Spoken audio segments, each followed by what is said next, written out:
So I'm in town. I was gonna do one show here at the Royal Theater in Little Italy, and we just kept selling shows. So it was gonna be one show, and now it's four. Two Saturday, two Friday. Today, I'm pumped. I love it. I'm really excited. Um, I was in Toronto very briefly. We did a podcast tour, and it was very poorly thought out. we were we were in we were so we did all of Canada. We did Toronto. We did like Calgary. We did fucking Ottawa for some reason. We did Vancouver, and we spent maybe Toronto was the first stop, and it was so close to New York, and we flew here, and we spent maybe 28 hours here. Like it was like we were in Toronto, and then for some reason we're in Ottawa fucking 2.5 days, and it's like, man, we couldn't have had a day off in Toronto. So we were here for like barely any time, and I just remember thinking like, whoa, this city rocks. I really want to spend some time here. I love a big city. I love a big cosmopolitan, diverse city. I've always been those are always my favorite like vacations to take. Is like check out Paris, check out Tokyo. Obviously I'm a beach guy too. Love the beach, but so I don't know. I was really happy to be able to fucking spend a little more time here this go round, and yeah. So we're coming close to the end of the tour. I'm a little refreshed. I had some time at home to kind of like just get my bearings a little bit, and yeah, I'm really looking forward to it. I have some friends in the city, so it's been great. I've only been here a day, but I got here a day early, and it was kind of like exactly what I needed. Because you say you're gonna go home and take a break, but it's like even New York is not a. There's always shit. I had a bunch of shit going on this time, so I didn't really get to take any kind of break. In fact, I kind of went on a bender in New York, so it's like I actually got to be able to. Yesterday was like just came in early, saw a friend, we had a nice day, just a little early bedtime. I'm ready to go for the shows.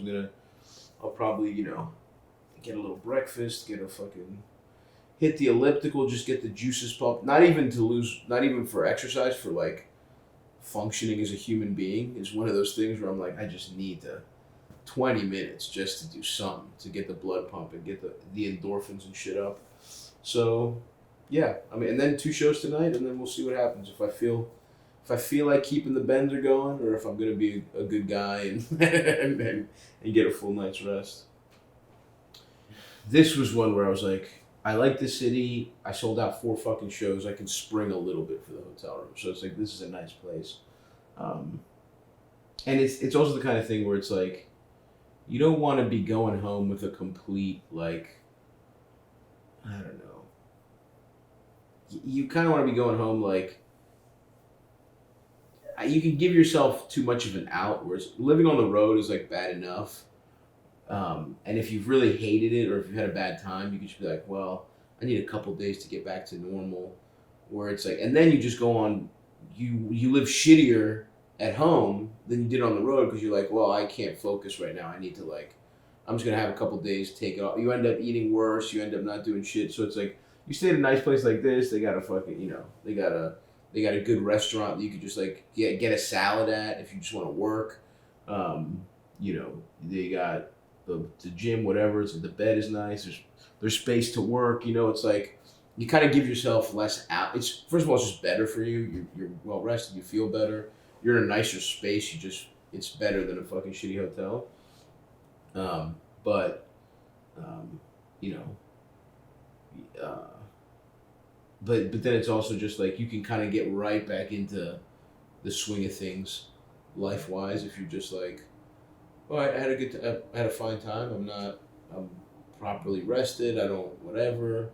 And this is just one. That's the nice thing about this, where it's like I'm kind of back to the schedule of gone for a weekend, home for 4 days. Gone for a weekend, home for 4 days. And so as long as you're taking care of yourself on the road, it's possible to live a semi-normal life where if you're kind of trying to pinch, you save a couple $100, but you feel like shit, you don't get good rest, whatever. So, and I like to splurge. What can I say? I do like a nice room. I do like to, it feels cool. Feels cool to get a suite. Where the fuck is this menu? Because I am trying to. If it's past, if they oh thank God they still got fucking breakfast on the menu. I would fucking kill myself if they didn't. Like right now, I feel a little refreshed. I feel good to go. I have the energy to go. Like, maybe I'll go see. Like I got in the day early. I was just kind of walking around. The ritual really is nothing. Like again, being on the road is really not. You can't improve yourself, in my opinion. Right? You can just kind of stay. So it's like I just want to go get a little exercise. In a way, again, it's not. I'm not at a point in my life where I'm exercising. It's the thing where it's like I will. Like I'll feel my mental health will be worse. I'll feel like shit. I'm still eating like shit. It's just like if you get a little exercise, it kind of counterbalances a little bit. So my ritual, especially when I'm in a cool city, is just like, well, let's go. Instead of going to the gym, like I'll probably go to the gym today because today is like I got the shows today. I want to. The first shows are always like I like to spend a couple hours and check in with my material, really go over it, make sure I've highlighted the new jokes I want to try, make sure I'm aware of everything. But you don't really have to do that. You do that once a weekend, and then so tomorrow maybe before the shows I'll just walk around for a couple hours, just get the city, take the city in, whatever. And then I did stay an extra day here just because I was hoping I'd catch the Raptors in the playoffs. Literally, I was like, let me just extend my stay. I might catch the Raptors in the playoffs. Unfortunately, they were too good to be in the play-in tournament, but not good enough to have home court advantage. So they're starting their series in Philadelphia. So that's a bummer. I would have loved to go to Raptors. So I have a Sunday open. Who knows? Who knows what I'll do? I'll go check it out. But I also get that I don't want to admonish those comics too much because I've been that guy too, right? Where it's like if you're just fucking beaten down, you're just like I've ordered Panera bread to my fucking Airbnb because I'm like, I don't want to go fucking figure out what the fuck is good. This thing won't, I'll get a fucking shitty salad here. It won't kill me. I'll just nap. I'm hungover. I'll nap all day. And then I'll fucking, I didn't get, like, I did that in Atlanta, last weekend where it's like, Atlanta's a great city. Love that fucking town. I've had great times there, other trips, but this time I was just like, I don't fucking have it in me. I don't have it in me. I'm just gonna fucking, I'm gonna order this bullshit. I'm gonna fucking go for my act, and I'm gonna it's a work trip. So, but if possible, I think it's fun to get both because it's also, I actually think it makes the shows better too if you've kind of like taken in the city a little bit. You don't have to, obviously you're not some fucking expert on Toronto, but it helps a little bit. It's hard to believe anything good is going to happen in comedy, like sustainably. So I'm always like, this could be a fluke, right? But it's like things are going pretty good right now. I am working pretty hard where it's like I'm trying to put more content out there. I'm trying to get people to like engage with my stand-up more. I'm building up to my special. And I'm cautiously optimistic about like, hopefully this trend continues and I keep selling more tickets but I also don't want to take anything for granted, and I want to just, but just in this weekend, it feels incredible, right? Because it's like, it's not just that you're making more money. It's even at this point, it's like it's cool that many people want to see me do stand up, right? Where it's like, yeah, the money's nice. Don't get me wrong, it's fucking awesome, but it's like the fact that just more and more people are becoming aware, and it's like or becoming fans. It's like that feels awesome that whatever it is, 1,400 people in a city I've been to for 25 hours before want to see me do stand up. That's the coolest part, and being able to do and I do, for as much as the fucking road kills me, as much as there's comedy is a horrible, there is no meritocracy. I don't care what anybody says. It's like there's like entertainment, but that's entertainment in general. For all the bullshit about it and all it's destroyed my health. I keep getting fatter on the road, whatever it is. The actual shows always are the best. I mean, I love doing. I do the actual hour on stage. I love every time. So to be able to do just 4 of them is just fucking sick. It'll be awesome, and in a cool little theater. So yeah, I mean it feels nice. It feels very good.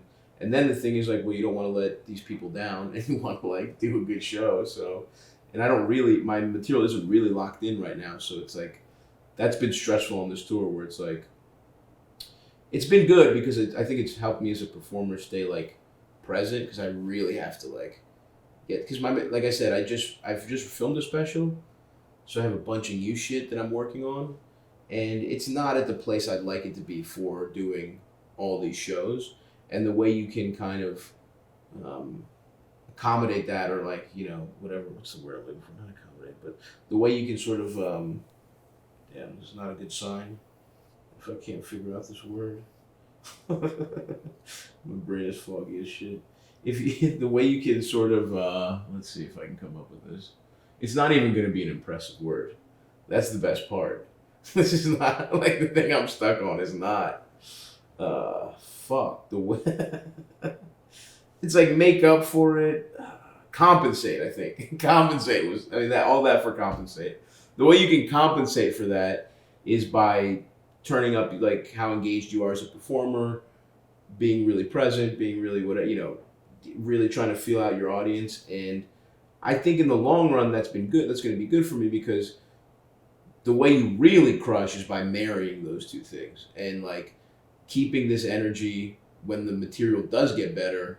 I think hopefully will lead to some better stuff just as a performer. But yeah, let me call some. Let me see if I can order some damn room service.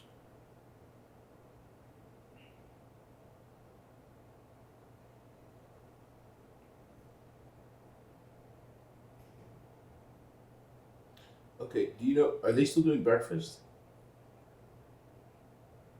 Oh, heartbreaking. All right, I was looking for breakfast. That's all right. Thank you very much. Oh, that's the worst news I've ever heard in my life. Damn. Fuck. God damn it. I don't want fucking lunch. Brutal stuff. Well, looks like I'm fucked.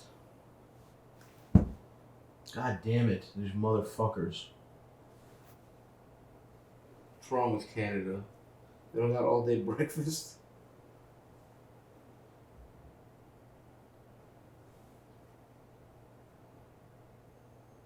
Fuck, am I gonna have to get lunch from this fucking place?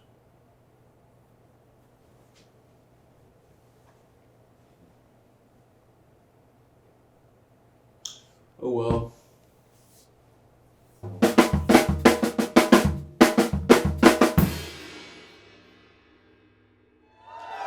Please make some noise for Stavros Halkias.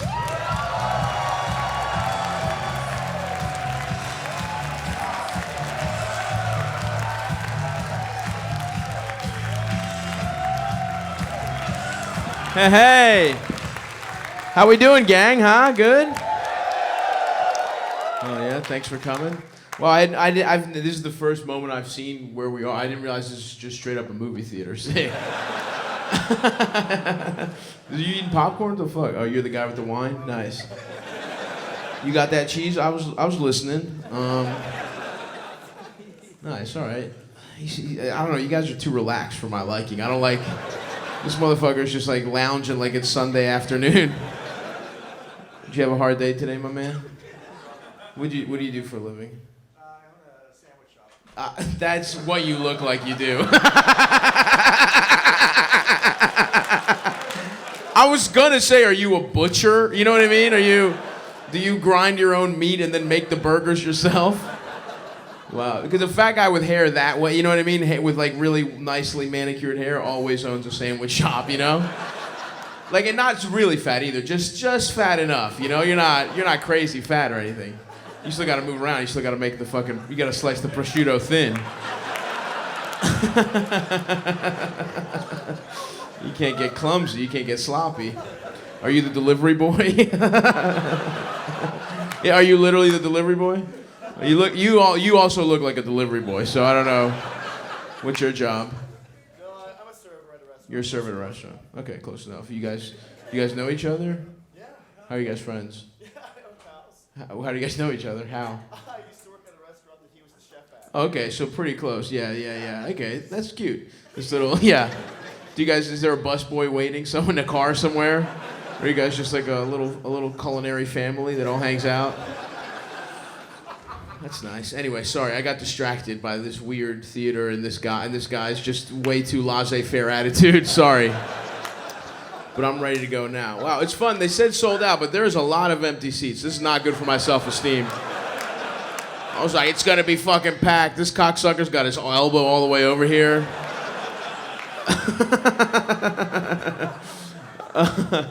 As a fat guy, I don't want people comfortable with my show. You know what I mean? Like, I want to go to the kind of show that as a fat person I would be like, I'm looking forward to the show, but my thighs will be stuck together the whole time. But I guess silver linings. A couple fat boys got a little thigh room at this one. It's not the worst thing in the world. Anyway, nice to be here, Toronto, guys. How we doing, huh? Good? Oh, yeah. Fun city. I'm having a nice time. I got to ask first, does anybody here fuck Drake? Or does anybody know anyone? Maybe a lesser Drake entourage member? Has anybody fucked the guy who pretended to be Drake? Somebody fucked that Dominican guy that pretends to be Drake? You guys seen him just in Miami being like, yeah, I'm Drake. He's just not at all. That's a smart move. No, nobody? All right. That's a fun place. I love how you guys, that fat mayor died, right? That guy who was doing crack, he's dead. That was a sick guy. That guy ruled. Just doing crack, talking about eating pussy at government hearings. God damn, that guy ruled. And then he just has a brother that looks exactly like him. That's fucked up. I remember being sad that he died. I don't know what I know nothing about what he stands for. I just kind of liked his vibe. And I remember mourning him and then turning on the television and being like, is there a slightly shittier version of him? And being very confused. Is that how Toronto works? If you just have a brother that looks like you get to also be the mayor? Is that, or what is he? He's not the mayor. He's something else. Or is he the mayor? Premier. Governor. Okay, thank you. Wow, so you get an upgrade actually. If your fat brother dies and you're also fat, you get the next job up. If this guy dies, his brother gets to own 2 sandwich shops.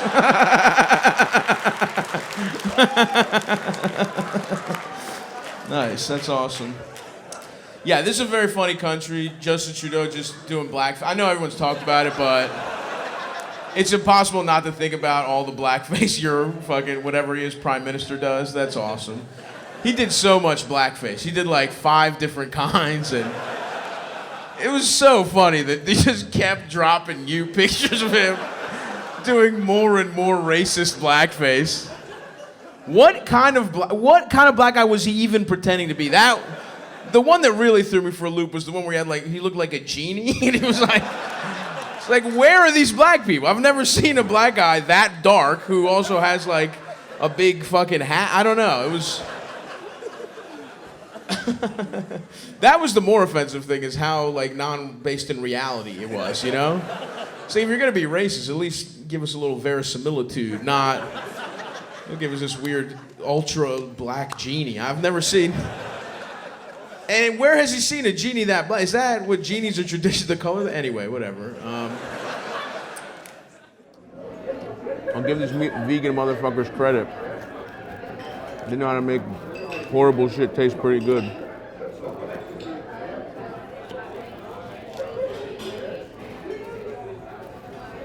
Well, so in Vancouver, I was just like at my wit's end. I was eating like shit. The better you eat, the better. I mean, it's just so simple, but when you eat better, will feel better. I just don't, like we were talking in the hotel room, I don't want to go home like having to make up for something. You know, I don't want to have to like feel like I need to recover. And look, it's also Friday. Catch me Saturday night.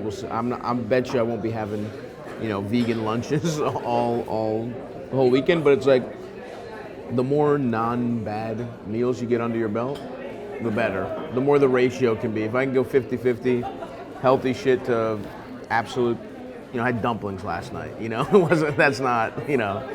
wasn't very healthy, but I'm trying to flush the system out a little bit.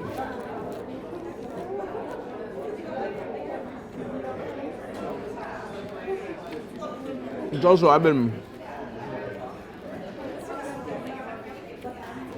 most of the tour I've been going buck wild.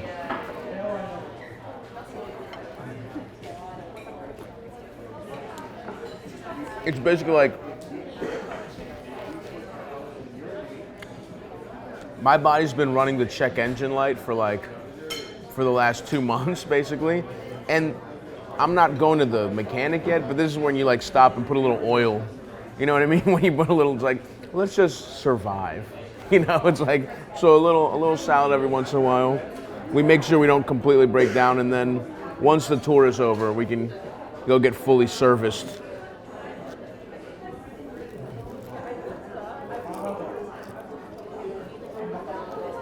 Me and my roommate send each other pictures of salads to prove we're eating salad occasionally.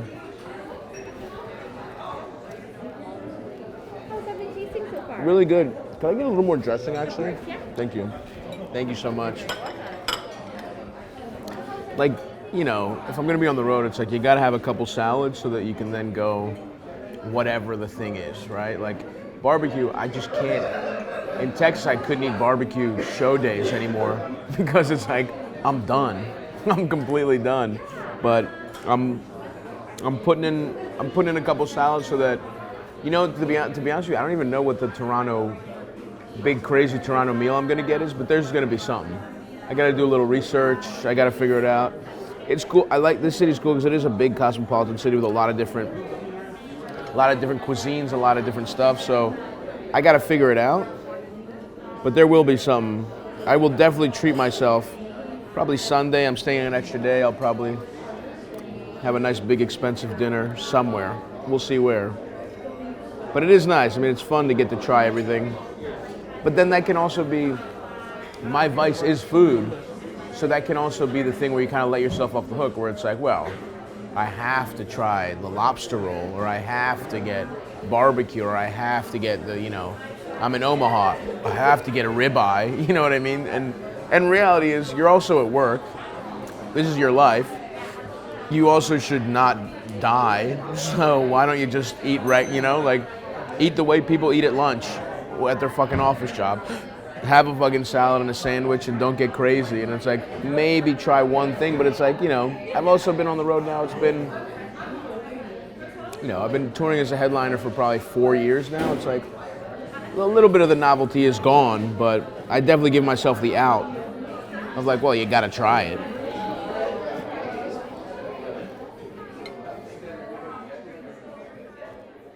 I was on the road for 9 weeks in a row, and I was so tired of being gone. So I changed my flight. I changed my flight to a 6 a.m. flight because I wanted to be in my house sooner, right? So I had an afternoon flight. I was like, fuck it, I'm gonna get the fuck out of here. Flight from Vancouver to Calgary, and then from Calgary I was gonna go straight to JFK from there. So I stay up all night, obviously, 6 a.m. flight. I'm not gonna sleep like a fucking loser, right? I'm up all night, you know. I get to the airport, I'm just running off, you know, Vancouver pussy juice and Red Bull and Red Bull Diet Red Bulls, you know. I'm tweaking, I'm fucking, you know, whatever. I get on the first flight, I just fucking pass out immediately. They make some kind of announcement. I'm not listening. I'm just like, I gotta get to my flight. I only have 40 minutes to make my connection, right? So I'm pumping, right? I'm just fucking elbowing little kids. I'm like, get the fuck out of the way. I gotta go be high on my couch instead of high right here, okay? It's important I make this flight. So I'm fucking huffing and puffing. I'm fucking, you know, whatever. I'm cutting people in line. I'm like, you know, I have to see my, you know, whatever. I'm making up lies. Getting to the front of the line, and I make it with 4 minutes to spare. I feel so triumphant. I got bumped up to first class. I got plenty of I'm ready to get fucked up on this plane and just pass out. I'm so happy. I show the lady, I'm like, I did it, and I show her my thing, and she's like, she tries to scan it. She doesn't know what she's doing. She's a trainee, and I'm like, this fucking bitch is not gonna cut it if she can't even scan somebody, and you're not made for Delta, sweetheart, you know? And she calls her boss over, who is her vibes are so fucked up, right? Just one of those people that's way too like happy with their like the little power their customer service job gives them, you know. And so she scans my thing, and she's like, looks like you're not on this flight. And I was like, no, I mean, I'm on the flight. You can clearly see here, you fucking idiot. Like, it's right, it says I'm on the flight. You see that? And she's like, no, you're off the flight. And I'm like, you gotta be fucking kidding me. I say it like that, right? And, you know, instead of being like, sir, I'm sorry, I know this is frustrating. We didn't communicate with you. We took you off this flight. I'll see what's going on, figure it out for you. She goes, sir, don't use profanity at my kiosk. And I'm like, oh my God. But I'm like, all right, whatever. I see what the fuck is up. That's fine. I'm trying to get on this flight though, so I'm not gonna engage. I'm gonna be a little bit of a dickhead. You know, I can't just be a good guy about it. I gotta be like, oh, I'm so sorry, right? Like, I say like an asshole, you know, like my words are correct, but my energy is like, she can tell I don't fuck with her, right? So she's like typing away, and I'm like, you know, whatever, I'll let her figure it out. She'll, you know, put me on the next flight. You know, she'll get me on this flight. I clearly am supposed to be here. And then she's like, yeah, it looks like they just took you off the flight. And I'm like, well, they can't do that. She's like, actually, they can. And I'm like, ooh, this fucking bitch. Actually, they can. All right, okay. But I'm like, all right, whatever. They took me off the flight. Fine. It's probably be a couple hours. It's New York. I'll probably get on the next flight. I'll eat Burger King at 2 airports. It's not the end of the world, right?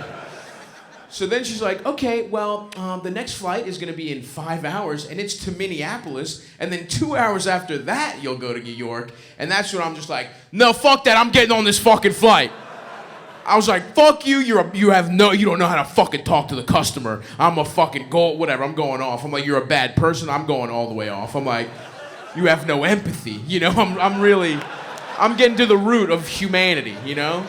Your soul is rotten, you know? Just, I'm going in on this fucking dumb bitch, and she's like, sir, calm down, I'm gonna call the police. I'm like, get the fuck out of here, the police? Why? Because you're bad at your job? What are you gonna call the police about? And it turns out she very easily could call the police. I did not know.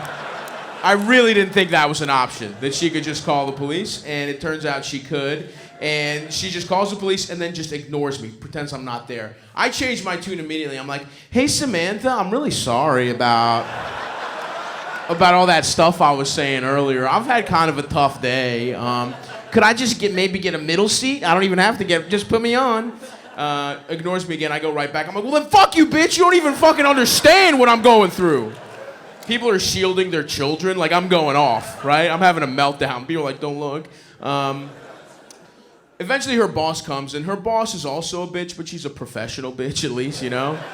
And she's like, sir, you know, sorry, your flight was delayed. We couldn't get your luggage onto this flight, so we had to delay you on the next one. And Minneapolis is the way to get you home the fastest. I was like, all right, great. Thank you for the explanation. She's like, okay, you've calmed down though, right? We don't have to get she's like, you understand you're not going to get on this flight? And I'm like, well, the flight is gone. So yeah, I understand I understand the laws of time and space, if that's what you're asking me. She's like, okay, and you fixed your attitude? We don't have to get the police involved? And I'm like, of course, we never had to get the police involved. You're fucking, anyway, whatever. So I'm like, yeah, of course we don't have to get the police involved. And she's like, okay, I'll call them. But it's been a while since the first lady called. And so the police are already on their way. And before she can call them to not come, they're coming up. And the cops show up. I just look over, and what I see is 2 police officers on bicycles. They're on bikes inside. We're inside. They're in shorts. They have helmets on. What, are you worried about a high-speed collision in fucking Terminal E, you fucking idiots? 2 grown men in fucking bike shorts are rolling up on me. I'm not even trying to be a dick at this point. This is not me trying to antagonize anyone. I just see them and I start laughing, right? Because it's hilarious, right? And then this woman looks at me like, she's like, oh my God, has this guy lost his mind? Why is he laughing? And I'm like, they're on bikes. You know, like, I say like she's gonna be in on it. Like, she's like, oh my God, I know, right? But instead she goes, sir, I thought we talked about your attitude. And I'm like, I can't laugh, they're on bikes. She didn't find it funny. You're not gonna believe this, the police didn't find it funny either, that I was laughing in their faces. They took my passport. They took my fucking ID. They claim they put me on some kind of Canadian do not fly. What I don't know what the fuck, but I'm here, so they can suck my dick. Anyway. And look, I get it. They were pissed off, right? These are airport cops, right? You know, there's cameras everywhere. You can't do any hate crimes, right? That's the whole point, right? Is you get to be racist and get paid for it. But they haven't accosted a black teenager in a while, so they're grumpy, you know? I'm not the cops, by the way. I don't know why you're not laughing. You're like, oh no, I said the truth about the police. What are you guys, pro-cop in Toronto, you fucking losers? Whatever, fuck you. That's why you still got the Queen on your money, you fucking losers.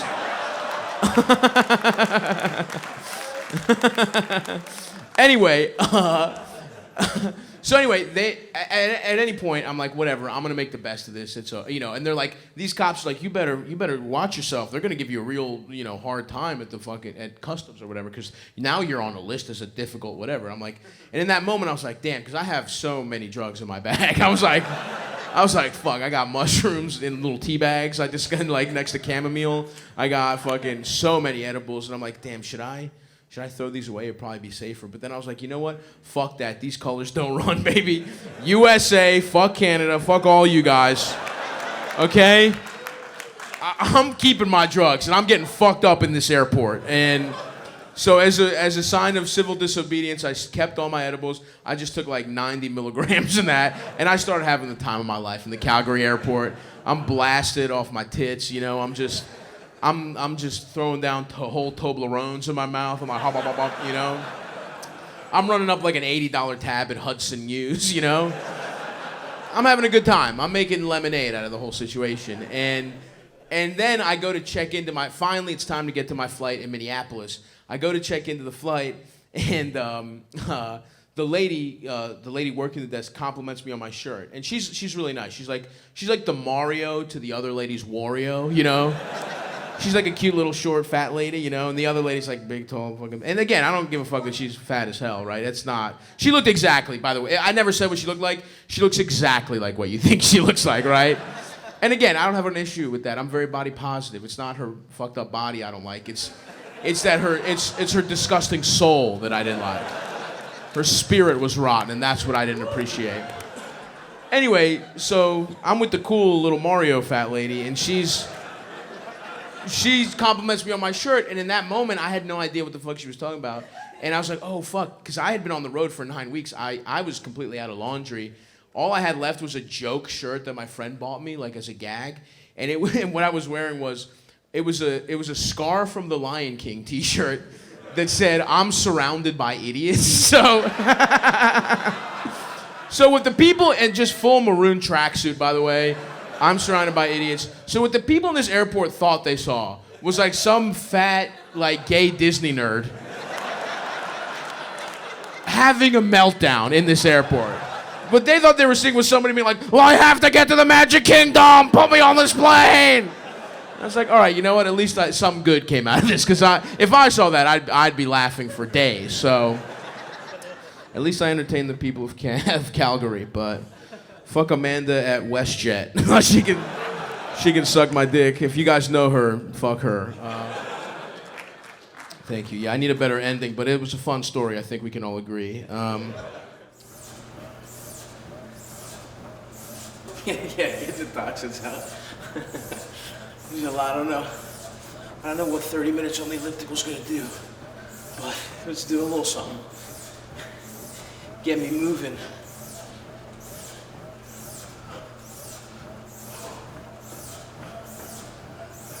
It's funny because it's like everyone knows what to do. There's no secret. If you exercise, you feel better. If you don't eat like shit, you feel better. But sometimes those fucking chicken wings got a hold on you.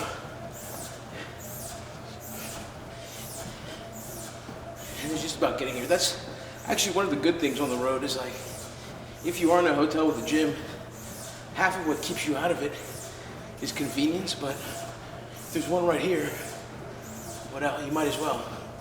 So that can be one of the small positives. And this gym's all right. They got the basics. I might even lift a couple weights tomorrow, if I'm feeling, we'll see. If I'm not too, I don't know. I can't even say jet lagged, but it ain't happening today.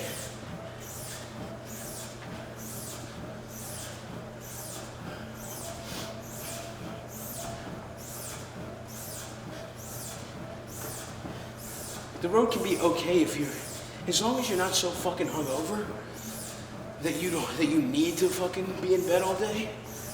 There is a lot of time in the day where you have nothing to do. So it's like you could theoretically check those boxes off. Where it's like exercise, get at least one meal of greens in you. And then it's like if you want to go, have a couple drinks, as long as it's not an all-night affair, you can feel okay about it. But it gets harder and harder to check those boxes the longer you're on the road. Everything you're doing is kind of for the act. And even like this light exercise, I'm not changing my life with this, but today I will feel better. I'll have those endorphins. I'll be better at doing comedy because of this, basically, because of going over. After this, I'm gonna go just look over my notes for about a half hour, an hour, who knows. And that's why it's like, I don't like to eat a big meal before the shows. That's why all the problems happen after the show, because it's like, you could be like, all right, I need to be good so that I can perform, at my best. And then once that's over, you have the high of the show, you're feeling great. And then you're like, well, what the fuck? I don't have shit to do to him for 24 hours. Let me go get fucked up. And then, of course, the problems start where you're like, Vancouver was like this where I was like, I wasn't doing this. I was eating like shit. And I was like, well, I got 4 hours. It wasn't like all day. So the closer the window you allow yourself to act a fool between the show and whatever you do, and that's when you're really in bad shape.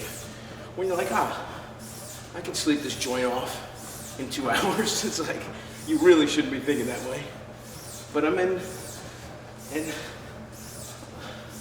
like I just came straight from my house, right? So it's like, I haven't really been on the road that much. So it's like, the fresher your mindset is, the better you can be about this, the better you can be about the schedule, and the more deliberate you can be about where you're staying too. Because it's like, that was part of it. This is a good neighborhood. There's healthy shit around here. It's a good hotel. There's a gym. So I was way more deliberate in my planning this time than I would be if it's like, middle of a tour. Oh fuck, I forgot to get the hotel in Atlanta. What the fuck's available type of shit. So yeah, this is I have planned this weekend a lot better. And I think I'm in a better situation to just succeed as a human being. The comedy, you can't predict if you're gonna have like these fun, magical moments or whatever, but all you can do is put yourself in the position, to succeed. And I feel a little better. I feel a little better about this trip than I did the last few ones for sure.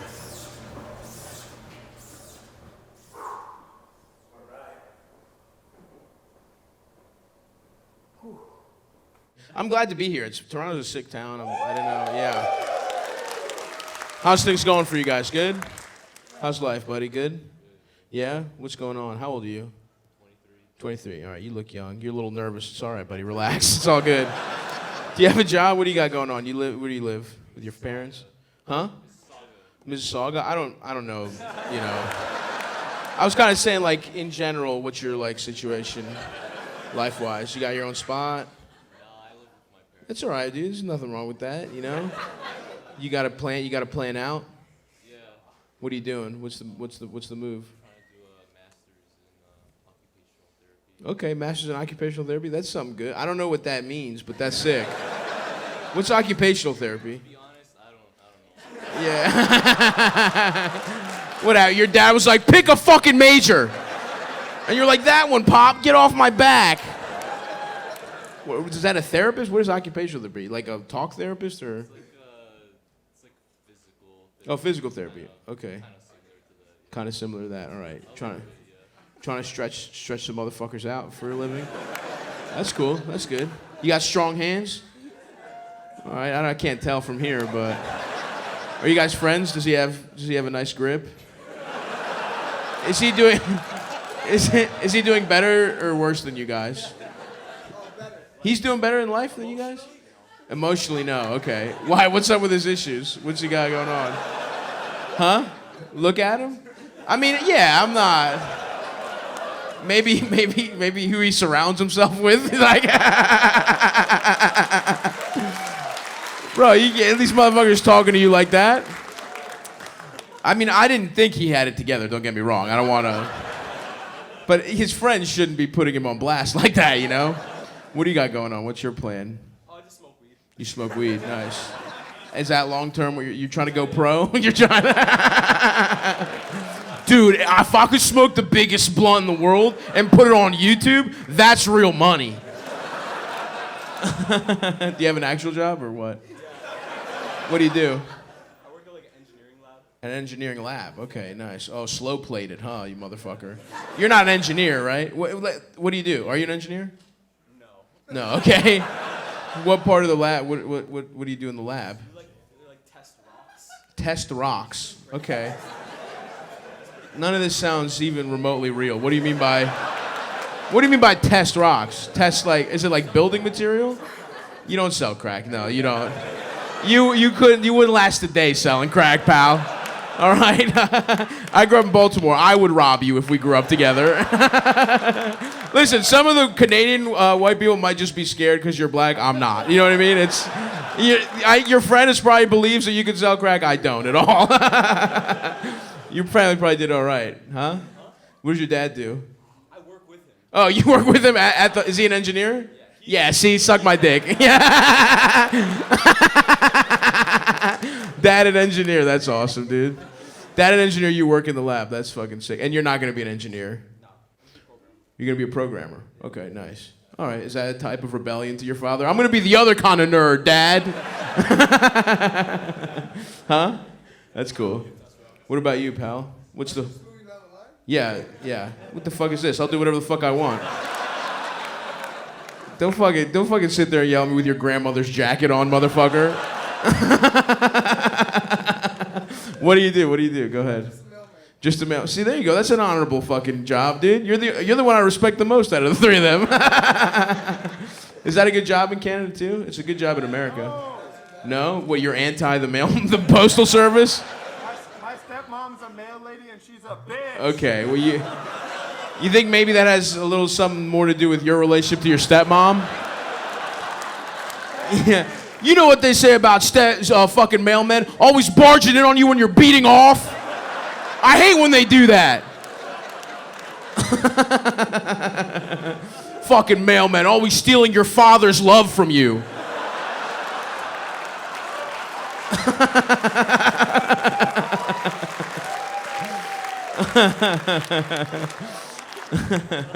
All right, whatever. We've done enough chatting with the crowd. Yeah, I literally have not seen it yet. I just walked in the back. I'm excited to see it though. Yeah, it'll be fun to just see what it is when you walk on stage, but I'm pumped. Yeah. We'll see. I'm a little, I don't know. It's always this weird thing where it's like, right before the shows roll around, it's like, I don't want to do these shows. It's like, right. Like, I'm in the hotel, I'm just like, taking a nap, and I'm just like, damn. I shouldn't be trying to force a nap right now. I should be doing an activity and then coming back and sleeping at a normal hour like a person instead of, trying to, but whatever. I mean, that's all. I also think I was on a bender in New York, and I think it's a little catching up to me right now. So, but I can't wait for the shows. Like I say all the time, waiting is the worst part about stand-up. Like this next, it's gonna be another fucking 45 minutes probably until I'm on stage. Horrific. I hate that. And the theater suite, but we are working with there's a claustrophobic green room. And there's nowhere else to go. It's literally like the stage is right there. There's nowhere to fucking go, so I'm just gonna be here. At least there's a bathroom. That is a huge plus. I would take claustrophobic over roomy, no bathroom, but yeah, I'm excited. I would love to fast forward to the show instead of having to just sit here like an asshole for 40 minutes. No TV, the playoffs are on. It's like, so you never know where you're gonna get out of a green room. And I would say this is a C because of the toilet. Without the toilet, it's an F minus. But they're doing. I mean, I'm not trying to shit on the place. It's great, but we got a little fruit plate over there. It's all right. It's good, but beverages are huge. We got no access. I'm gonna be drinking tap water. Although that's also my fault. I assumed it was like, yeah, it's a fucking green room. They're like, you want anything? And I was like, yeah, just give me some fruit. Thinking there'd be a Diet Coke around, but I miscalculated. And so now I'm up here like a fucking dickhead, eating my Egyptian food dry, no drink whatsoever. Some tap water probably, but anyway, this is all the problem with waiting. You wait and you're in your own head, you just start to fucking complain about everything like an asshole. Whereas if I just rolled up here, I don't know why today of all days, I was like, let me get there early. Huge mistake. I wish I was still in the hotel right now. I wish I was catching my lift right now. But hey, what are you gonna do?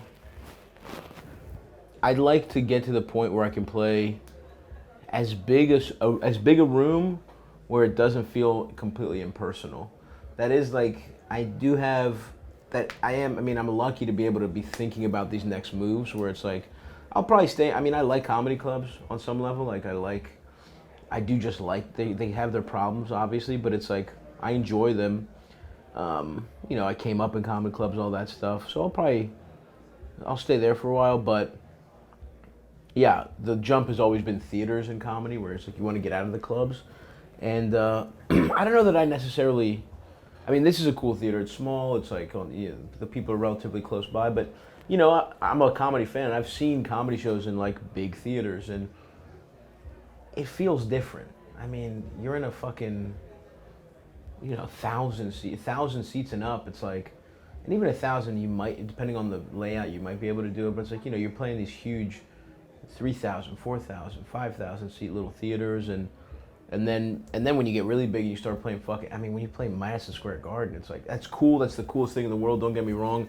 I'm not saying I don't want to play arenas, but it does feel like it is something different a little bit. And right now I'm just really enjoying just doing comedy and it being full. It's like that's, if I could stay here for a couple of years where it's like it sells out, I'm doing pretty good sized rooms and they sell out, that's great. I just, maybe in even like a year or two, although you get used to everything so fast that I'm sure in a year I'll be like, just put me in theater. I don't want to talk to anyone. Let me do one show. It's like, from a money standpoint, from your personal time standpoint, I see it. But I think there's a reason the people that are attracted to that are like veterans that have been in comedy for, fucking 30 years or something like that, 20 years. And it's like, I've been doing comedy 13 years. I've been actually touring as a headliner for 4 or 5. So I'm still relatively, and for it to be selling out consistently, that's new. That's, last couple of years. So I'm still enjoying this part of it. And then it's like, in certain cities where I have a bigger following, I do have to think what the next, but I don't know if I want to do, I want somewhere, I like talking to people, right? Like, that is part, and that is actually what I think is the coolest part about stand-up, is that it is participatory. The audience is participating even by not participating. And I don't mean by talking, I mean by their energy, their whatever. It's like every show is different. And I'm filming a lot of stuff, but when you film like a special or something, it's kind of weird. It's a little fake. That's not what comedy really is. What it is that room in that moment.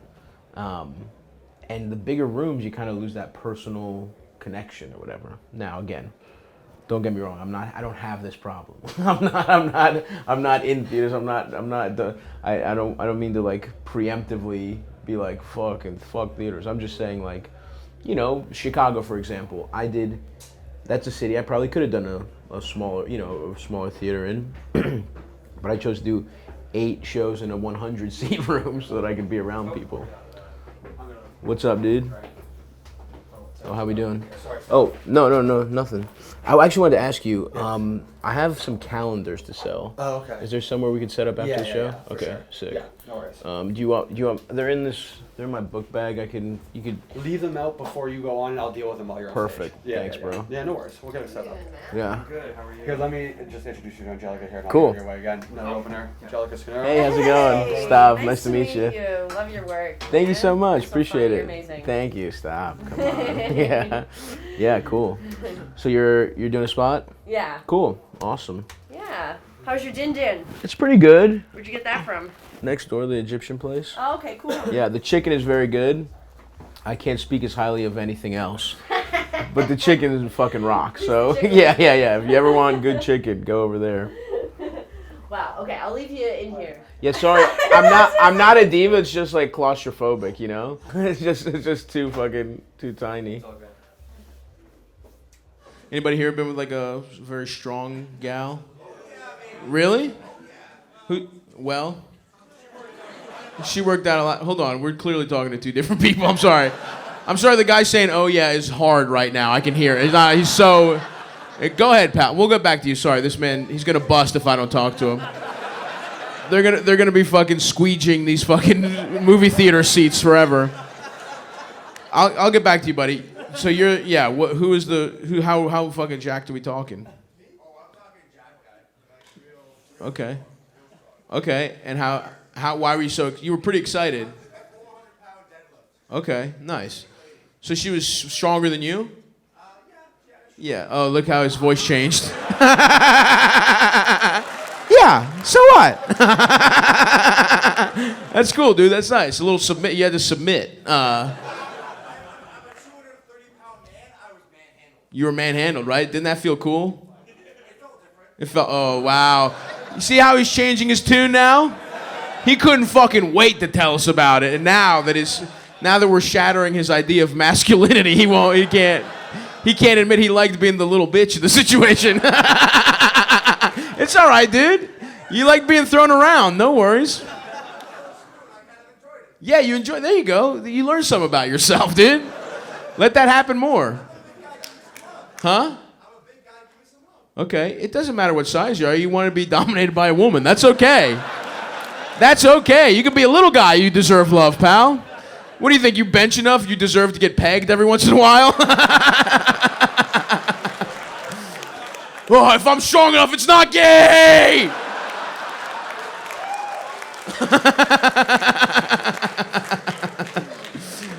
Grandpa won't be mad in heaven if he sees how many fucking lat pull downs I do before a woman eats my ass.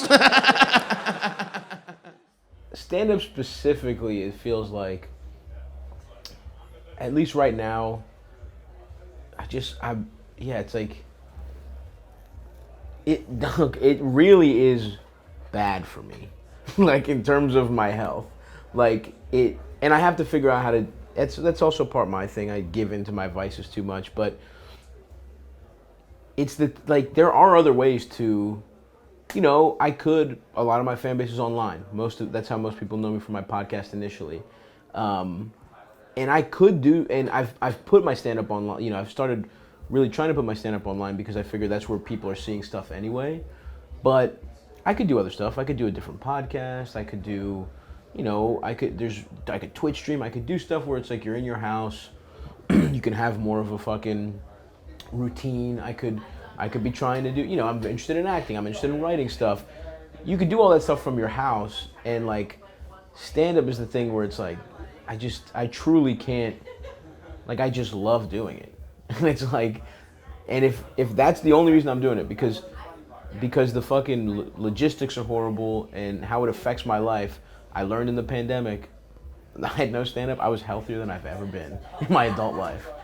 And if I'm gonna go back and do this, it's like, well, then create stuff I like, to do what I like to do. And yeah, ideally you do have respect from your peers, whatever, but it's almost like, I mean, the analogy that some people have told me about, or that I've heard about stand-up, is like that it's really golf, where it's like it's you versus the course. It's not you versus anyone else. And as long as I feel like I'm putting out work that because I mean, a lot of stand-ups are very harsh critics. You can have an ego and then also at the same time be true in your most honest moments, be critical of yourself. As long as I'm doing stuff that I think is worthwhile and it's fun to do, that's the only reason to do stand-up. I mean, yeah, I make money off it, whatever, but it's like you could make money other ways. You could. I mean, I make most of my money, up until this year, I made almost all my, not all, but up until this year where my touring has really picked up, it was way more podcasting. Now it's about 50-50, but it's a lot more work. It's like that 50% for the hours it took is a lot more than the hours it took to make that money podcasting.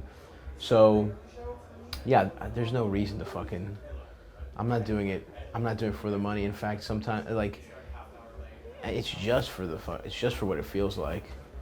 And then it's been cool to be able to put some of my stuff online and like get a reaction and try and kind of navigate that and figure out like how to put that out there where it does also feel kind of real.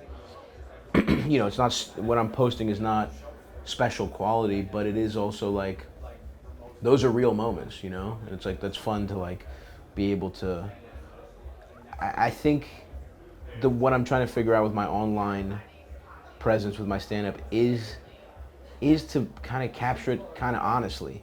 And the reason we haven't been able to do that before, I think, is just logistics. Like, I tape everything in fucking 4K. Up until probably 5 years ago, that wasn't even possible, right? Like, so just with a camcorder, all I really need, a camcorder and a fucking sound recorder, and you get a passable thing. And so by recording, I've probably posted cumulatively maybe 2 hours, but I've recorded fucking, I don't know, 200. You know what I mean? So it's like, and then you get to distill it to just those special little moments, and then I have to watch them. I have to go through all this shit. It is a little bit of work to sift through it, but I think it also is kind of cool because you get to like show the magic stuff, the stuff that would only live in that room. Even the best recorded stand-up, it's just not the same as what it feels like in that room. But so that's one goal of it. But yeah, really, I just do it because you almost feel like you have to do it, and then it's like. And then the only reason to work hard at it is because you're like, well, if I'm doing it, it might as well be good. If it's not good, then what the fuck is the point? So you're kind of trapped where you don't want to do it, and then it's like when it starts, you're like, well, I hate this. This lifestyle sucks, so I better do the best I can with it. And then you're kind of locked in this weird love-hate spiral that fuels you. And then, whatever, there's other perks, there's other stuff, but that's what it comes, that is what it comes down to on some level. I still do want to put out one great special. That was really my goal when I was a kid. It's funny I was like 16, 17 and be like, I want a great comedy special. And I don't know, I mean, this one's good, the one I'm about to put out. I don't know if it qualifies for like great, like Pantheon level special, but what does that even really mean? But again, it's kind of like you have to be satisfied with yourself. And then, so anyway, I'm rambling, but, I guess that's a close answer. that's as close as I can get, yeah. But, people into some freaky stuff these days. Anybody here doing anything freaky? Any pegging? Yeah? For real? Once or twice. How was it? Come on, what do we do? Let's fucking let our hair down, all right? We're all... You can get... There we go. Was it your idea, or were you with somebody who it was mutual? Okay, nice. Why only once or twice? You don't think you're gonna go back? It's a little tough to prepare out. My man's like, I didn't want to stop eating cheesesteaks, that's why. I didn't mind getting fucked in my ass. It was the dietary restrictions. That was the issue. Respected. First show solid. Had a couple good minutes, got a couple good moments. Yeah, I just feel a little off. I don't know what it is. I feel a little tired, and I don't know what it is. Like, I kind of did today the perfect way you should. where it's like, got pretty good night's rest, 8 full hours, fucking ate healthy, worked out, and I even napped, and it was like, I don't know. I think it might just be the bender catching up to me. And you know what it is? Sometimes I feel low energy and foggy, and my brain is foggy. I don't feel that today. Like I think I did pretty well with some of the, I mean, a little bit, right? Like I wasn't 100%, but you're not 100% most of the time. But I still got some good stuff. I was still pretty good in the moment. Still had some fun things, but yeah, I'm just a little fatigued, I think. And you know, the beauty of stand-up, it's kind of similar to like an exam versus a fucking project, where it's like, look, you just gotta do the fucking show. So it's like, that's kind of nice about stand-up, where it's like, even if you don't feel like it, it's like, just fucking go on stage and figure it out, and you'll be fine, you know? So it's like, I try and like just get myself up. It's always, the second show is always better. It's more fresh in your mind. You just did it. You're like, not necessarily the second show of the night, but the second show of a weekend or a trip. The first show is you're always knocking off a little rust. So I did that, I think, and I'm kind of remembering some of my jokes. I was lollygagging a little bit on that first one. I was really kind of taking my time with the crowd. And I might end up with some good clips or whatever, but I didn't work on my act the way I would have liked to. So it's like I checked my fucking phone, my recording, and it was 45 minutes, and I hadn't gotten through half my jokes. So it was like, fuck, I really just did too much crowd work, you know. And you got to remember not to do too much of it. But for me, that is a way to get through a show. Or like, I even kind of felt it on the first one, where I was like, let me just go, no plan. Talk to some people, feel it out, and I was kind of talking to those guys in the front row, and you know, it was okay. And then, but out of that, I was kind of waking up, and then that led to some guy interjecting about mailmen or whatever, and it was like, then I got the moment from that where it was like, you know, and I built off of it. So, because he didn't like his stepmom, and one guy was a mailman and he didn't like his stepmom or whatever. So, but yeah, I did. Because I build it into my act where it's like there's certain questions, but today I just kind of was like, to start, I just kind of went at this guy, I went at a couple guys in the front row just to kind of, you know, further shake off, where it's like, really force yourself to be present. So it's like, you have no plan. So you better be present or else it's going to bomb. You did it up front, you're going to be fucking embarrassed. So find something funny, you know? It's important to be honest on stage, and the reality with this hour is, you know, my special I was working on for, it was material I've been working on for, I don't know, 8 years or something. So it's like, in some form or another. And some of it was new, or some of it was like within 6 months. But I was really locked in. But this is new, right? Like, and so I'm not confident. I'm not as confident in the jokes. I don't know the rhythm of the set. I don't know, like, and so it's important to be real about it. And I think letting them know, like, hey, I'm working on shit. Like, you kind of, this is a sold out show. You're gonna feel like you got your money's worth. But I want you to know you actually did not. like there is a better. This, what you saw tonight in 1 year will be twice as funny as it was today. And so they're catching me in a sort of I'm rebuilding my act, and I don't want to go out, it's not polished, it's not fresh, there is more crowd work, there is more interaction, it is more like, you know, whatever, and, you know, more just kind of, it is a little more stream of consciousness, it is a little unfinished, it is rough. So, yeah, it's important for them to, if you're good at comedy, the goal of stand-up comedy is to be truthful, right? Is to like not, because you can get away with presenting a persona, but the goal, the holy grail, and I'm not even saying I'm there yet, is to be fully wholly yourself on stage, and that's part of it with this, where it's like, that shit wasn't that good, I don't fucking care. It's the truth, you know? It's like, I don't. It's like, because in the grand scheme of things, this is just, you know, just like, it's the time they saw me, but for me, it really is, it's show, whatever, 80 of this year. You know, it's like, and it's probably show 80 of what, by the time this gets recorded, I'll probably do this hour, like, I don't know, what, a couple hundred times, probably? Easily a couple hundred times. So it's like, you know, there's micro and there's macro, and on the macro scale, this doesn't matter. You know, this is like, making this much progress on it matters. One new joke that I tried, that matters way more than the rest of it. I've been eating like shit. I've been on a bender for a week, and then I was like, all right, relax. Yeah. Even your like scream of like victory was weak. You know what I mean? Your body is telling you something, man. You know? You gotta chill out. That weird fucking rasp. That man is dying back there. Anyway, I ate way too many. I tried to like force feed vegetables for lunch today, and my body has not taken kindly to them. There is something fucked up is happening in my system right now. I might have to evacuate the stage at any moment.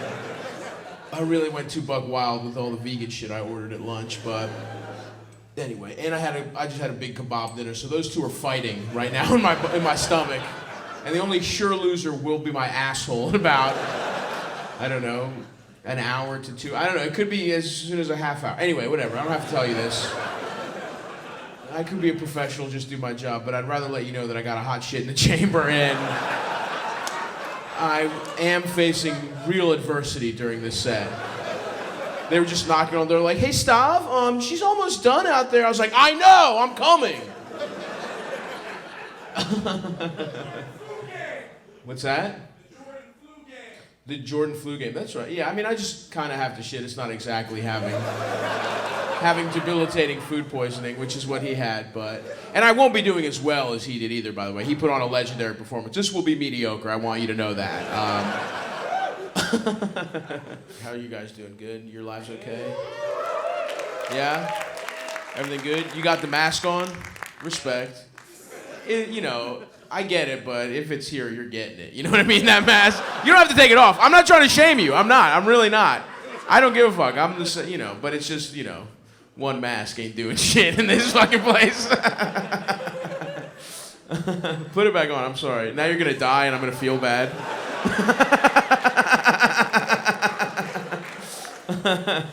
No, you don't want to die, dude. You're a strong guy. You got big arms, dude. Come on. You've been lifting too much to want to kill yourself. That's not what a guy who wants to kill himself looks like, is it? It can be both. It can be both? All right, nice. What's going on? Why are you sad? Huh? I got bullied into taking my mat. No, I'm kidding. You can tell me what's going on, dude. You don't have to do bits. There's just a couple bros talking right now, dude. Just us, man. It's just me and you, pal. I didn't mean to fucking make you take your mask off, dude. But tell me what's going on in your life. Well, how long do you have to work out to get arms that big? Because I'm trying to have... I honestly love that physique, dude. I don't want to lose weight, but I want to look like a bouncer. That's my goal. I just want to look posted up at all times. What do you do for a living? I sell people Pokemon cards. You sell people Pokemon cards? What? All right, yeah. Really? That's your whole job. There's nothing else. You sell memorabilia? Or just you're focused on Pokemon? There's like Yu-Gi-Oh cards. Yu-Gi-Oh cards too, okay. Yeah. Nice. Hell yeah. So you're a card like just a card salesman? What is that? You scour the earth for rare cards and sell them? People come to me, they sell me the cards, and I What's sell them to people. You sell them to people? Oh wow, interesting.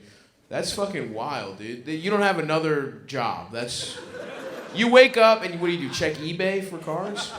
No, I go to work. You go to work. I do it at a store. Oh, at a store. Oh, so you don't even have like autonomy at this thing? You have a boss? Your job is you sell Pokemon cards and you have to report to someone?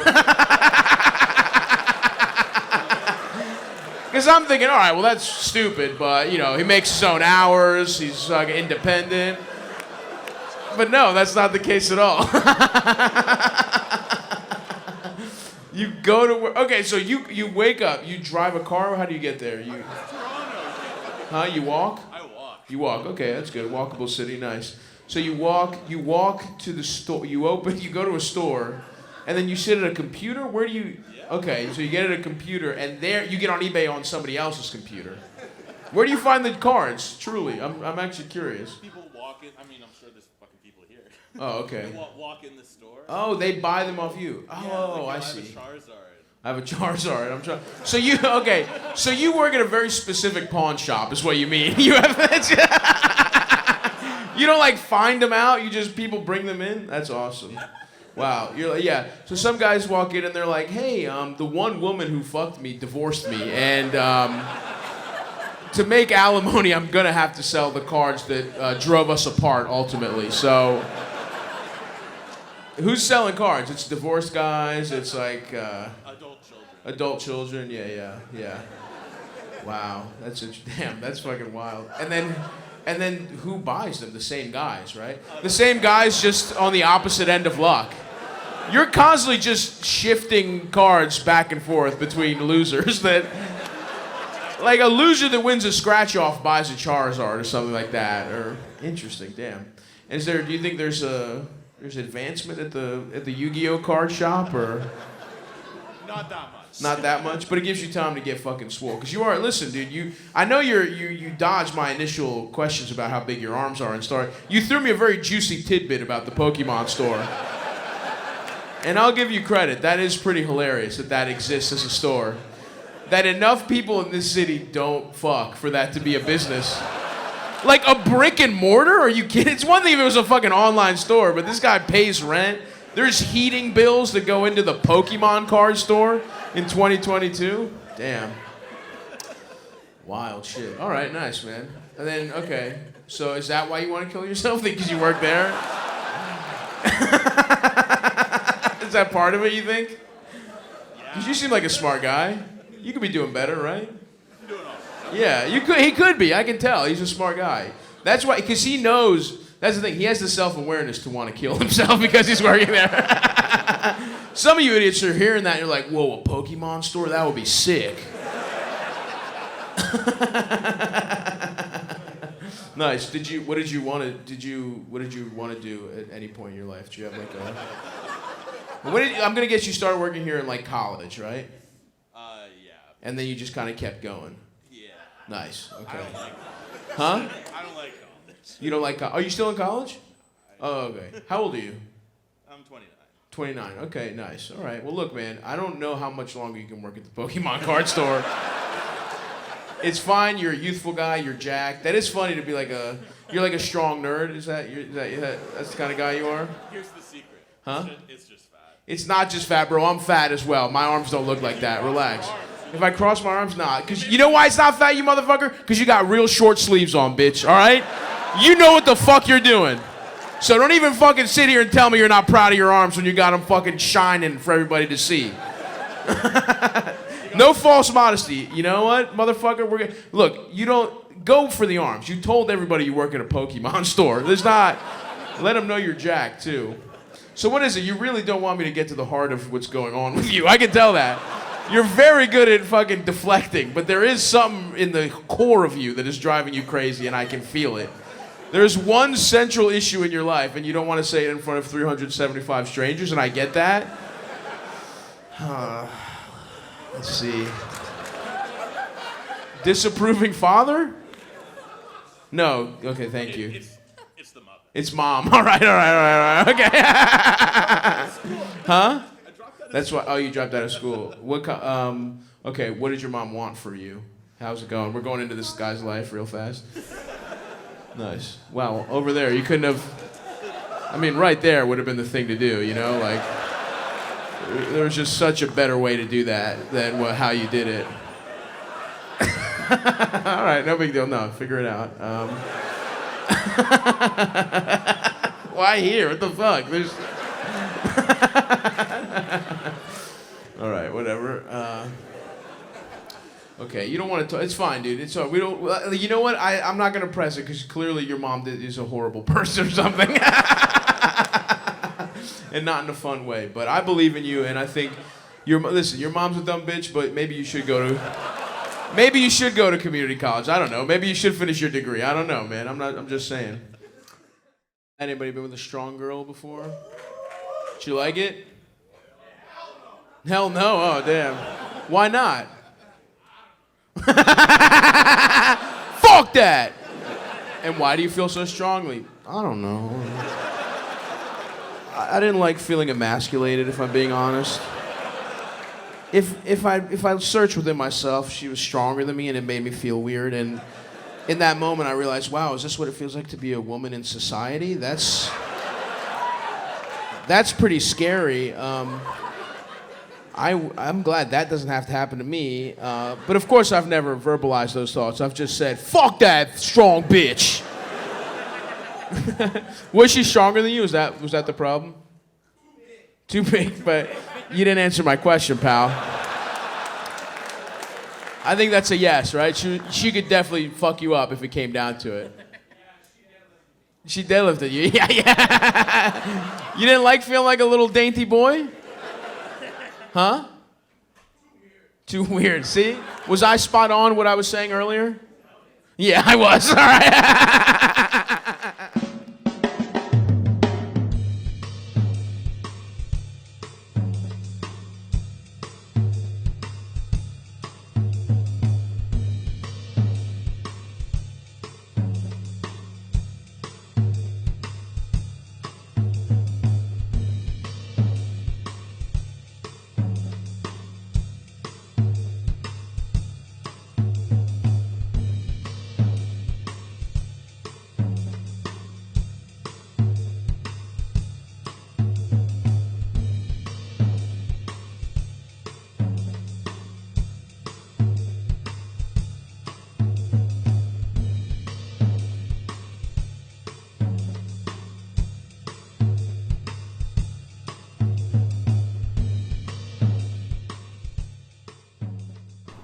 So today it was like, I needed to get out I don't think I'm gonna do much today, right? So if I gotta have breakfast, I might as well have breakfast somewhere a half hour away, half hour there, half hour back, take a different route each time, and I kind of get a little feel for the city. You know, nothing crazy, I'm not fucking going sightseeing, but just sneak it in a little bit, you know? And that's what, just had a little breakfast. A classic 2 eggs, meat, potatoes situation.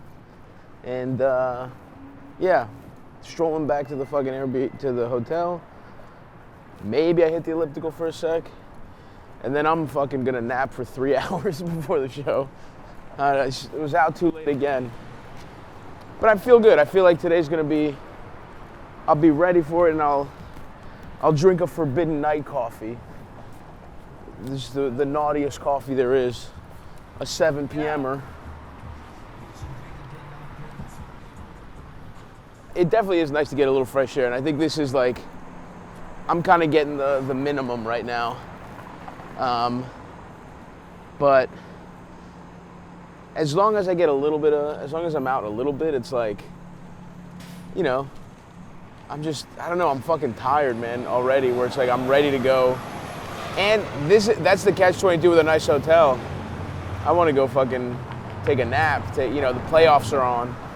I'm going to go watch basketball for a couple hours while I nap. It's kind of an ideal situation. I wish I didn't have to do comedy.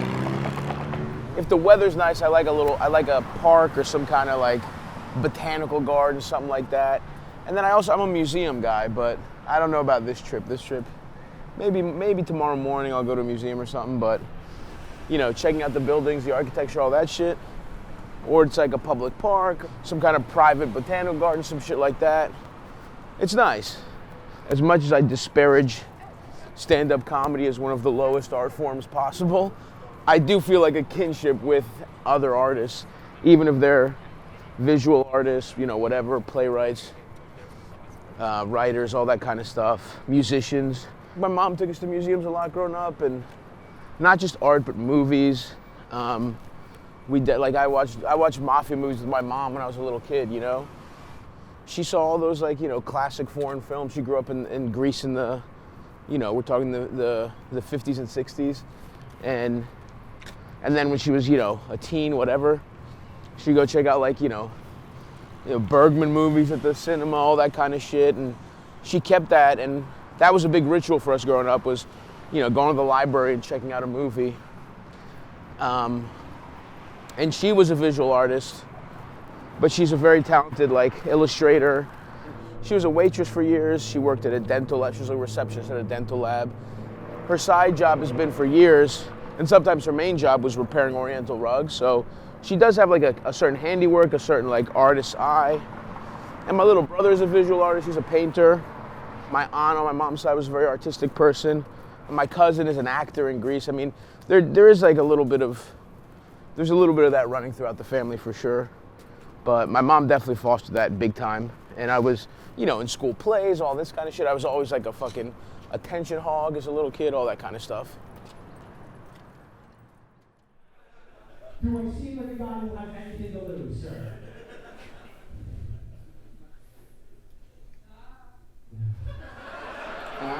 The fuck was that? Oh, fuck. Yeah. But yeah, no, I feel good, man. Yep. Knocked the rust off a little bit yesterday. God damn it. Of course. Remember how good I feel? Immediately stained my fucking sweater. This is a nice sweater too, man. I like this thing. Fuck. It's black. Hopefully it's black coffee, black. Fucking cocksucker. We'll have to see how it dries. God damn it. Coffee? I don't get fucking food on me, but I get coffee on me. And I planned on getting a coffee all fucking day. And of course, I waited too long. I wanted an iced coffee with a straw. If I had a straw, this wouldn't be an issue. Fuck. Anyway. Yeah, dude. I'm feeling good. And also, you know what else it was? It was I guess I'm just I don't care that much. I guess, I don't know. I kind of felt, after the shows yesterday, I was like, well, that wasn't good enough. But now I'm like, just go, have fun, who cares? Who gives a fuck? I'm done. This tour is going on too long. It's mentally taxing to fucking really try and prepare to the T, so I'm just gonna go out there, have fun, see what happens, and I bet you the shows will be just as good, if not better, than if I was beating myself up over I didn't listen to my notes, I didn't do this, I didn't do that. So every once in a while it's okay, I guess, to fucking not self-flagellate and just say, all right, who gives a fuck? Just you're in a fun city, you're having a good time. Instead of seeing it as well, I didn't prep as much. It's well, just live life and see what happens. And I bet you the shows will be pretty good. So that's the strategy, and I feel happier with it anyway. I think the big adjustment is that I just know my material better. It's fresher in my mind. So if that happens again, that's the thing, I don't want to rush it. If there's some good natural crowd work that happens, I'll let it happen. But if I'm running late, now I kind of have a better idea for what bits I absolutely want to get down. So it's just a greater awareness of my act. Since everything is newer, I don't know it the way, in the past, when I was working on my old hour, if I got to the 47-minute mark and I still had 25 minutes left instead of the 13, I would know instantly what I wanted to do that day because I was so in tune with it. Like I said, these are new jokes. I don't know them as well. I don't know the rhythms yet. These probably aren't even going to end up. This isn't going to end up in the order that I put them in. Some of them probably are going to get cut before I release anything. So, but because it's Saturday, because it's fresh in my mind and I've looked over it a couple times,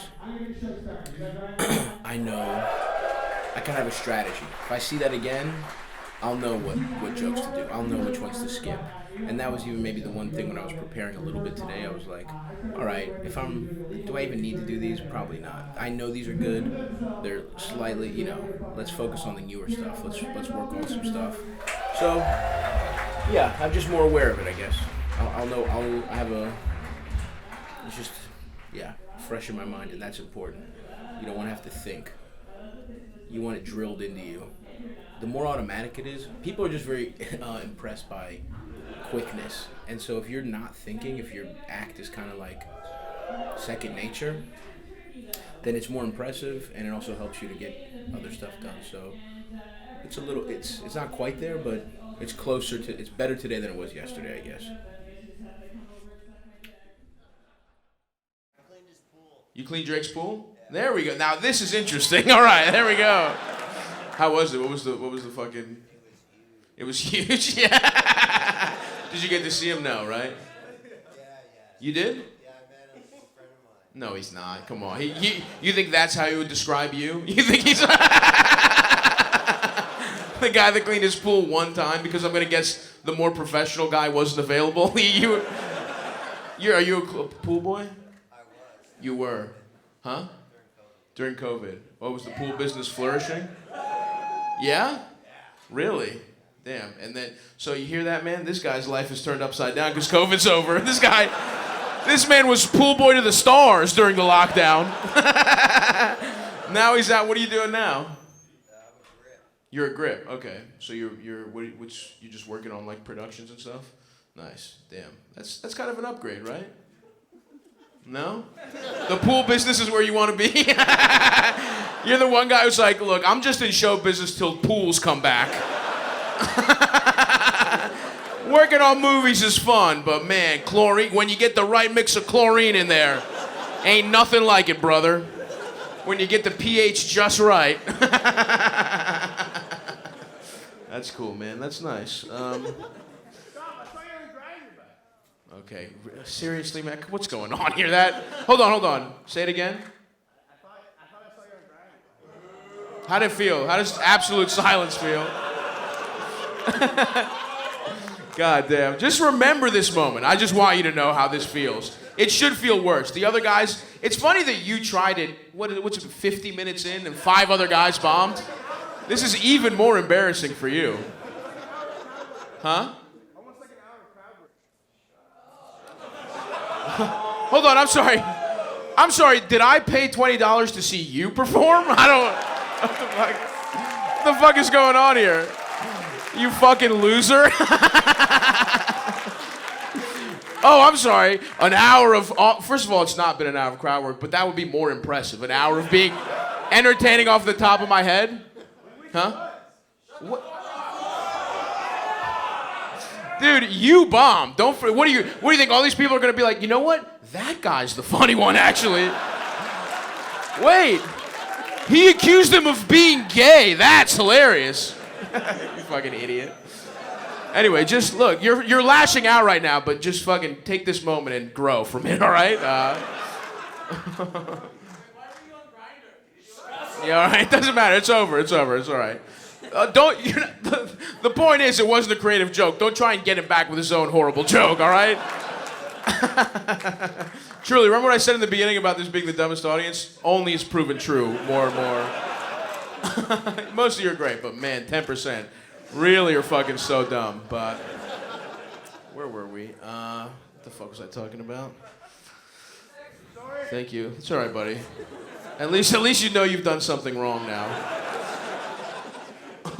How much time we got left?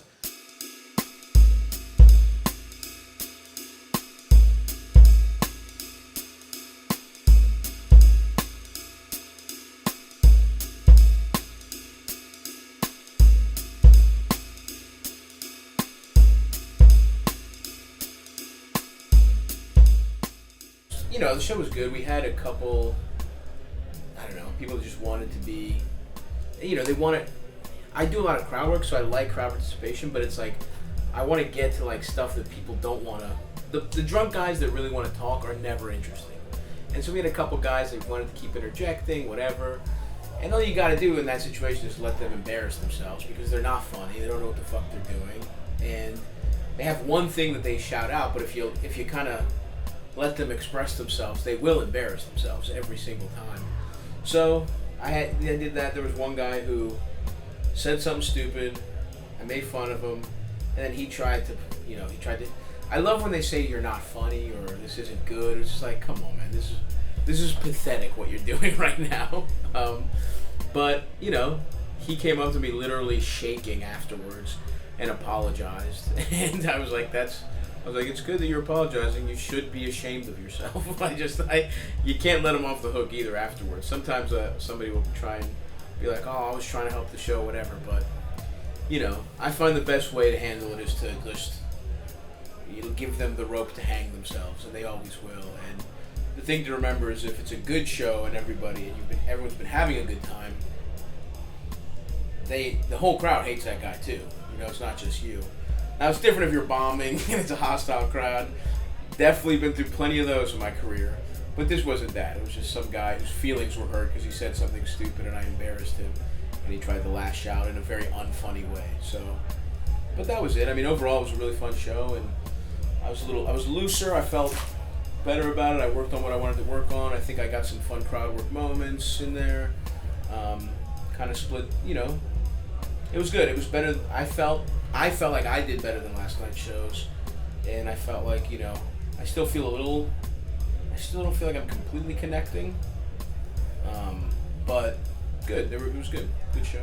Yeah, this one, when there's one show left, it's almost like, who cares? It's done. You're gonna step on there and it's gonna be over. So, I'm taking a similar kind of loose approach.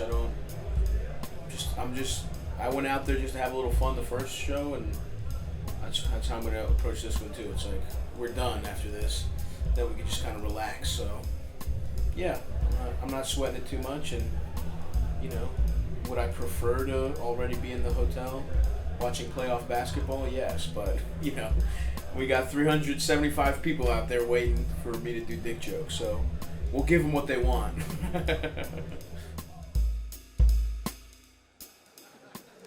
Canada's fun. Toronto. It is a fun city. You guys having a good time in Toronto? Things going good? Yeah? What were you up to today, buddy? Coming to see you. Coming to see me? That's it? Fucking day started at 9 p.m.? You didn't do anything else? No other activities? Really? So you set an alarm for 8:30 p.m. today? You went to bed at midnight last night and you're like, I'm gonna get a nice 16 hours so I'm well rested for the show. You did something. Did you have a meal? Let's start there. Huh? Pizza. You had pizza. There we go. What happened before the pizza? I did acid last You did acid last night. Oh, okay. So, hell yeah, that's awesome. So you crashed today, is what you're saying. How was the trip, man? This is great. How lucky to pick you. That's awesome. Where did you do acid? My home. Your home? What the fuck? It's not the lockdown anymore, motherfucker. You could have gone outside. What, do you have a nice house? You don't seem like it.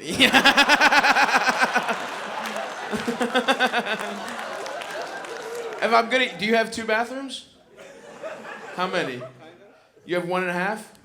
You did acid in a 1.5 bath, dude? Come on, dude. Do you have an outdoor space? My water's off right now. Your water's off. Okay, interesting. You can't afford to make the water payments? What's going on? Huh? Huh? Pipes burst. Pipes burst. Oh, I got you. And you were like, to celebrate, I'm gonna do acid. I'm gonna lock myself in my home with no plumbing, and I'm gonna do psychedelic drugs and see where I end up shitting. That'll be interesting. Did you do it by yourself? No. Who was with you? My wife. Your wife. Oh, nice. Do you have anybody spotting you, or was it just you and your wife? You and your wife on acid, just being like, let's see if we kill each other in here. What was it? What'd you do? How did you just hung out? Hung the fuck out, man. Really? We can't afford to go nowhere. You We can't. the pipes. Okay, all right, interesting. You know what? I will say, acid is bang for your buck if you're poor as shit. That's fucking 12 hours of entertainment. But you could have gone to a park. You could have done something. You were inside. Did you watch something? No. You did? YouTube shit. You did acid on YouTube in your home? How old are you? 36. 36, dude? Come on, that's. Oh man, that sucks, dude. You gotta. That's like sick when you're 14. What you just described was like, it's like the cool. You know what I mean? When you're 14, you're doing acid in your friend's basement. You're like, dude, fucking, let's watch. Dude, then when you still think it's cool that like Dark Side of the Moon lines up with Wizard of Oz. You know what I mean? Like that's. Bro, I heard 9/11 might not be what we think it is. That's when you're 14 and you think you just discovered 9/11, Bush doing 9/11. That's what you're doing as a 36-year-old man. Damn, all right. So shit's going bad for you in life, it sounds like. How long do you think until the pipes are fixed? Huh? Week and a half? Damn, you can't put a rush order on that? Where are you shitting? Huh? You're just letting it, you just got a bathroom that's just a fucking designated war zone right now? Are you pouring buckets? Are you flushing with buckets? Something like that? Are you lying to me? This can't be a lie. It's not like it's, you know what I mean? It's too weird and specific to be a lie. You know what I mean? Huh? Do I have to get into it? I mean, just a little more clarity would help, but yeah. You turn the pipes on just enough to flush. All right, I got you. All right, nice. What do you do for a living? Pipe fitter. You're a pipe fitter? No! Get the fuck out of here! Your wife's like, no, your wife's like, yeah, I mean, we could do acid, or I don't know, maybe you could find some I don't know, maybe you could check out the pipes? Oh no, you're right. Let's do acid and watch InfoWars. That's better. Your wife just re-downloading Tinder as you're talking to her.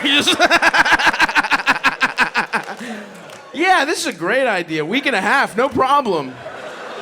You're not a pipe fitter, are you? You are.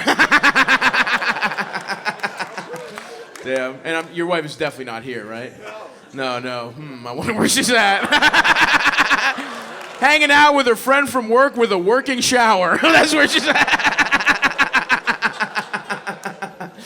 All right, man. Well, that's nice. Acid indoors 36. That's still the worst part of this whole story. Anyway, nice. That was fun. It feels like you're up to no good, my friend. I don't know what it is about you. You've done something fucked up in the last maybe 4 weeks or so? Have you done something you're not proud of? Yeah. Last 4 weeks. That's a yeah. It is a yeah, but we're trying to figure out what it is. What'd you do? You did something fucked up a little bit? You know him? You know him. He's a fucked up guy, right? He does. He's a good guy? Really? What? Take your hat off real fast. I want to get the vibe. Yeah, there's something fucked up about you. I don't know what it is. The mustache, something about your eyes. I don't trust them. And have you cheated on anybody or been cheated or cheated with someone? No. You're a moral guy with a stupid haircut. Is that what it is? All right. Something about you. I don't know what. There's a little mischief there. Maybe these guys don't even know. Maybe it's that fucked up. No chance that's gonna happen. You get it? Yeah. Join you for a drink. I don't care that much, motherfucker. Yeah, that sounds awesome. Let me chill with 4 Amazon employees after the fucking.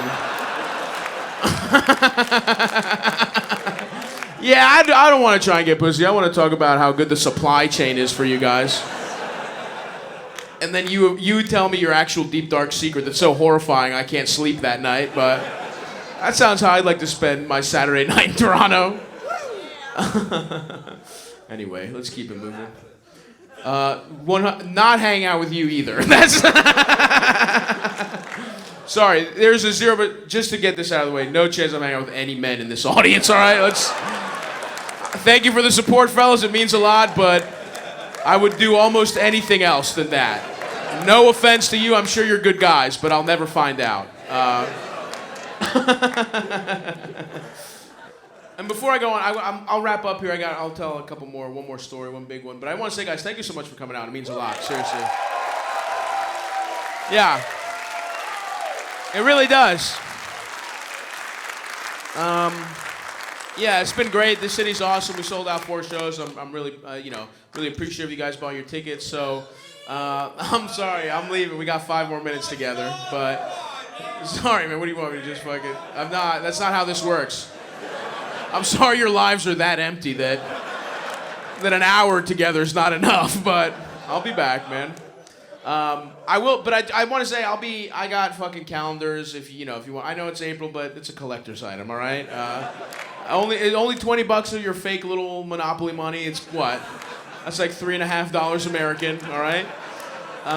So I'll have those. If you want to buy a calendar, great. If you just want to come say what's up, you want to take a picture, that's great too. Like I said, it means a lot that you came out. So please feel free. I'll see you over here.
had a great weekend. I had a fun weekend in Toronto, and we got fucking Providence, DC, San Diego, and Philly, and then we're done, baby. The tour's over.